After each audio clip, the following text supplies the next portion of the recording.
I'm Mrs. Connolly, and I'm the Video Production 2 and 3 teacher. Welcome to Back to School Night. This isn't our usual back to school night. I'm actually in a classroom right now filming videos. It's Tuesday afternoon, and we've just finished distance learning for the day. So we're obviously in a different kind of world. But what I do want to let you know is that Video Production 2 and 3 is probably going to be the best class we've ever had of students this year. Our students are already gung-ho, they're ready to go, they're doing great, and they're ready to work. So I'm really excited to talk about this class tonight. Before we get started, I thought it might be kind of fun to show you a video the students made last year all about video production and what, if we were in a regular class, what students would be doing. So let's check out the video they made right now.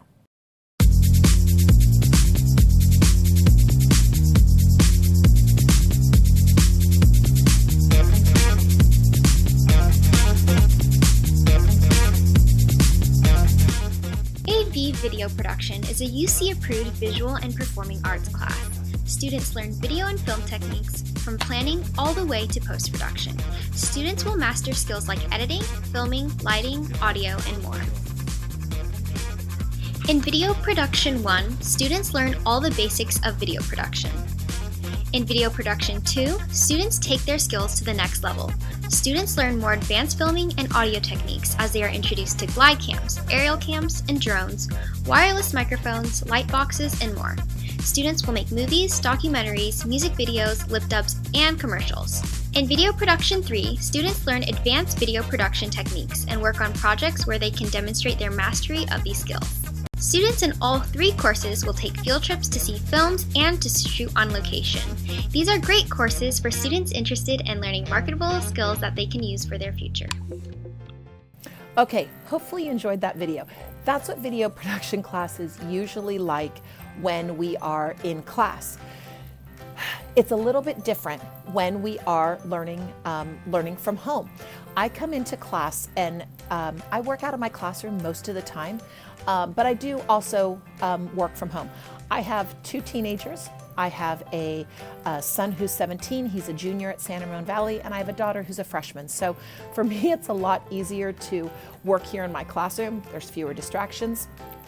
But I want to show you what the setup is like. Whether I'm at home or I'm at school, my setup is exactly the same. So let me show you what this looks like from a teacher perspective. So when I'm teaching, I usually have 3 screens here going. I've got the screen that I'm sharing, that I'm using for presentations. And you can see over here, I also have a TV set up, so that way I can see the chat that's going on, because sometimes my students have questions and they don't want to just speak out, so they can respond in the chat. Sometimes I ask them questions and I can see them respond in the chat. But I also have their images up. So this is how I check for understanding. I know that we don't necessarily have to have students share their faces. It's so much easier if they can. I told students, if you have some issues or anything like that, and you don't want to share your face, please contact me and let me know, because I still have to check and make sure that students are able to understand what's going on and that they're still there. And then I even have this 3rd computer over here because I can't tell you how many glitches we have. Just so you know, tech glitches are common. And as teachers, we are doing the best we can to overcome them. Sometimes I have students who get kicked out of the Zoom and I have to let them back in. Sometimes we have glitches where the links aren't working or things like that happen. I have to be quickly on my other computer and I'm fixing that kind of stuff. Fortunately, as the media arts teacher, I am pretty tech savvy. I actually spent about 10 years in the tech industry before I came into teaching here at Amador. But even that, I still have problems. I remember the 2nd day of school, I got kicked out of each of my classes, every class, all 3 classes I was kicked out of. But I found as I started to panic, our students are really resilient. And fortunately, I had all my slides together so the kids were able to keep going. And I've learned quickly that it's really important for me to stay calm and let the students know that this is what's going on.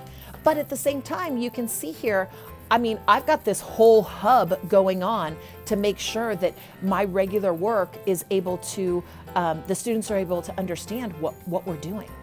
Okay, now it's time to move on to our regular slides. I do want to talk to you about what we're going to be doing this year, changes we're going to be making to deal with distance learning, and everything else about the class. So let's move into the slides right now. Okay, so let's talk about video production 2 and 3. Hopefully all of you saw the welcome letter and you've read the class expectations. I have asked that everybody do that, and you can find those on our website. So kids ask, what do I expect for them? Well, it's very simple. I expect them to be on time to class. I expect the kids to participate. What does that mean? That means that if I can't see you, you have to find a way to be participating in class. I expect them to get their work done. I expect them to ask me for help. That's what I'm here for, and I can help them with everything that they need. And I also expect the kids to have fun. This is supposed to be a fun class.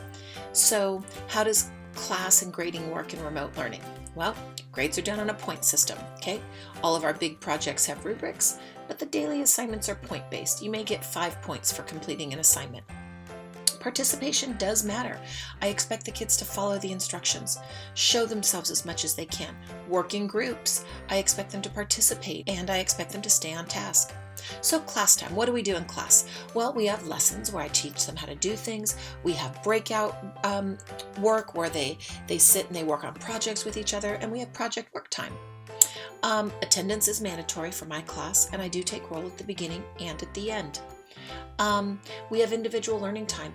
I have made all kinds of video tutorials. I have the students read articles, and they get to do assignments. And that's usually done between 1 and 3 each day. Okay, what do they need to be successful? Number 1, they need to take notes, so they also need something to write with. They need to take notes because there's a lot of things we're going to learn that they're just not going to remember. There's too much of it. So even though it's video production class, yeah, you still need to take notes. They need their school Gmail to access everything on our website, and they do need headphones so then they can listen to tutorials and things like that.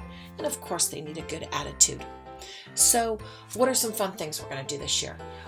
I'm helping the kids. Some of them want to do the film invitational.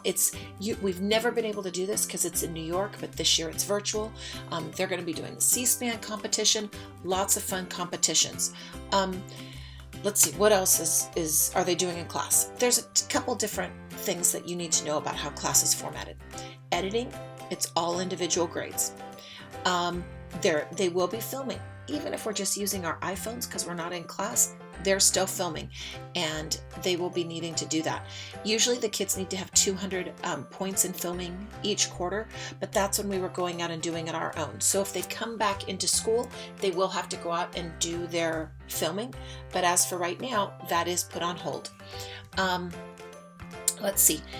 There's project work that they're going to be doing, a lot of project work.